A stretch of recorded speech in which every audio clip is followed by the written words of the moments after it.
Sími minn fór aðeins að stríða mér, svo við þurfum að taka þetta í 2 bútum. Við vorum að tala það að vera í fötum, að vera í skóm.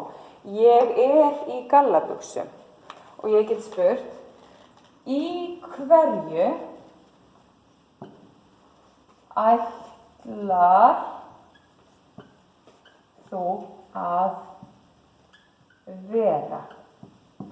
Þegar ég spyr svona, í hverju ætlar þú að vera, þá ég alltaf að tala föt. Í hverju ætlar að vera? Ég get líka spurt, í hverju ertu?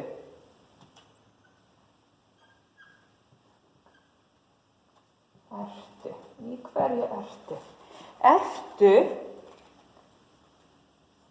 samsett úr ert þú. Ert þú. Í hverju ert þú? En við segjum, í hverju ertu?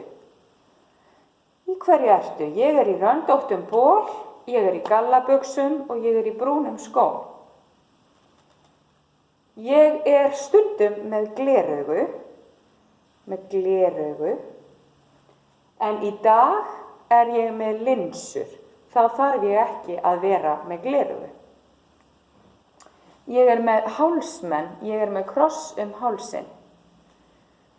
Við notum þetta orð svona þetta sem við erum með á okkur. Og svo getum við spurt, hvað ertu að gera? Og í hverju ég að fara út að borða. Í hverju ætlar þú að vera? Ég ætla að vera í kjól. Þannig notum við þessa sögn líka. Og ég kem örugglega til með að bæta við meira þetta, hvernig við notum sögnina að vera.